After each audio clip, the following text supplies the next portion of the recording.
हम सबके मार्गदर्शक भारत सरकार में केंद्रीय गृह मंत्री परम आदरणीय अमित शाह जी की उपस्थिति को मैं प्रणाम करती हूं।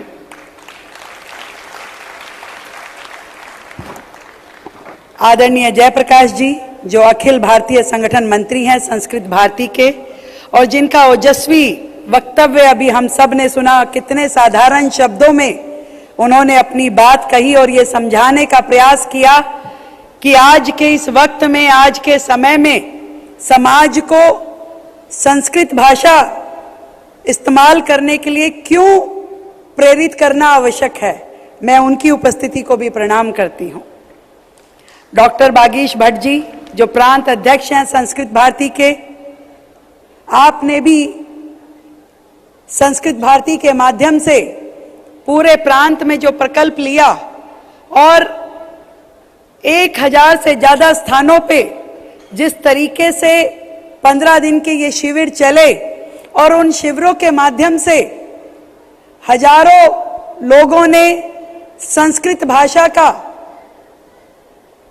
रोज की भाषा के रूप में, किस तरीके से बोलचाल के रूप में संस्कृत भाषा का प्रयोग कर सकते हैं, तो एक महायज्ञ दिल्ली में आपने आयोजित किया। आपको बहुत बहुत साधुवाद, प्रणाम। परम आदरणीय श्रीमान कुलभूषण आहूजा जी जो महामंत्री है झंडे वाली माता मंदिर के, आपका भी विशेष स्नेह संस्कृत भारती परिवार के साथ हमेशा रहा है। और यहाँ पर उपस्थित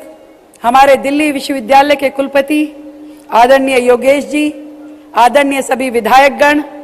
और उपस्थित मेरे बंधुओं, हमारे भारतीय जनता पार्टी दिल्ली प्रदेश के अध्यक्ष वीरेंद्र सचदेवा जी, दिल्ली के महापौर आदरणीय राजा इकबाल जी, सभी बहुत ही सम्मान के योग्य बंधु यहाँ उपस्थित हैं। और सबका स्नेह, सबका समर्पण निश्चित रूप में अपनी मातृभूमि के लिए है। जब मैं इस विषय पे मैं क्या बोलूं सोच रही तो मेरे मन में बहुत साधारण शब्दों में मैं कहूं कि एक परिवार की अगर हम पृष्ठभूमि लेते हैं तो एक बड़ी मां हुई जिसे कभी नानी कह सकते हैं, उनकी बहुत सारी बच्चे हुए जिसे हम मां कह सकते हैं, मां के आगे हम और छोटे छोटे बालक हुए। तो हमारा स्नेह हमारी मां से तो पूरा है, पर समय के साथ चलते चलते कहीं वो हमारी बड़ी मां, वो हमारी नानी, वो हमारी दादी से हमारा लगाव छूट सा गया। भूल से गए हम उसको कि असल में तो हमारी जननी वही है, असल में तो हम आज जो कुछ भी हैं उन्हीं के आशीर्वाद से हैं। और शायद हमारे इस समाज में भारत की ऐतिहासिक धरोहर के रूप में संस्कृत भाषा का हमारा वही स्थान है कि संस्कृत जिसमें हमारे सभी वेद, हमारे सभी उपनिषद, जिसमें हमारे हर एक योग सूत्र, दर्शन, रामायण, महाभारत, हर चीज जो हमारी संस्कृत में लिखी हुई है, उस संस्कृत को धीरे धीरे धीरे धीरे हमने अपनी दिनचर्या से दूर कर दिया और एक मुश्किल सा टारगेट, एक मुश्किल सा लक्ष्य मान लिया कि भाई संस्कृत तो डिफिकल्ट है, हम बोल नहीं सकते। और थोड़ा सा उसके प्रति सम्मान भी हमारी निगाह में कम हुआ। आज यदि हमारा बच्चा सर फ्रेंच बोलता है, जर्मनी बोलता है, कोई और भाषा बोलता है या अच्छे से इंग्लिश बोलता है, तो हमें बड़े सम्मान की अनुभूति होती है। लगता है कि देखिए कितना इंटेलिजेंट है, कितना पढ़ा लिखा है। परंतु वही बच्चा, वही बालक संस्कृत में बात करे, संस्कृत का महारथी हो, तो हमें इतना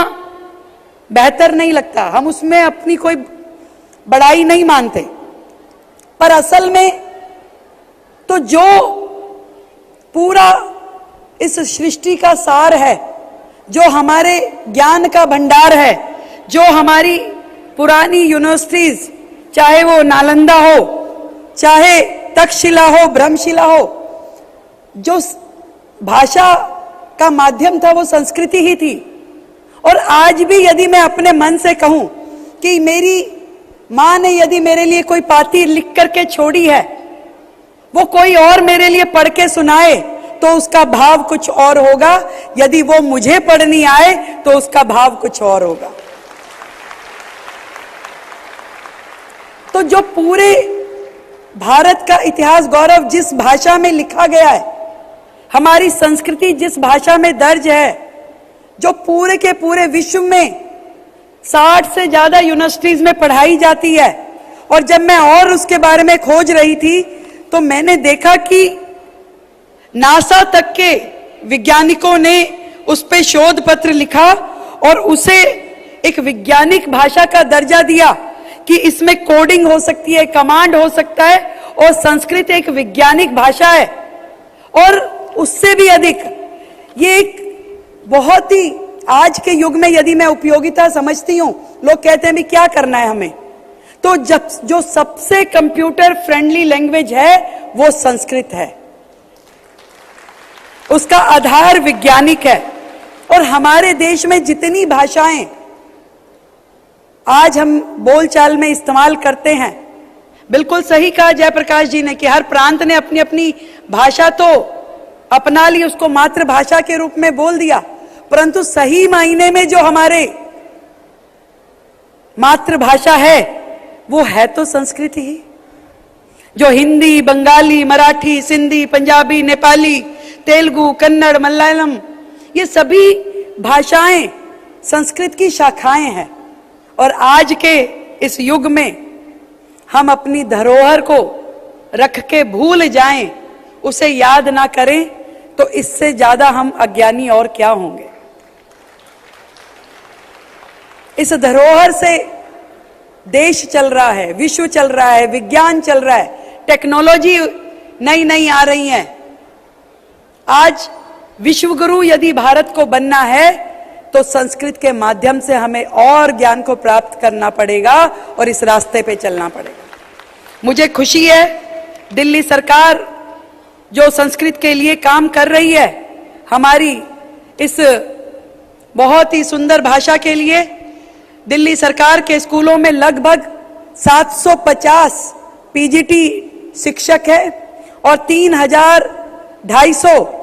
टीजीटी शिक्षक हैं जो संस्कृत पढ़ा रहे हैं हमारे स्कूलों में। और हर वर्ष हम लोग लगभग 10 करोड़ का ग्रांट विशेष रूप से संस्कृत के शिक्षण के लिए देते हैं। और संस्कृत दिल्ली सरकार के स्कूलों के माध्यम से जन जन तक पहुंचे,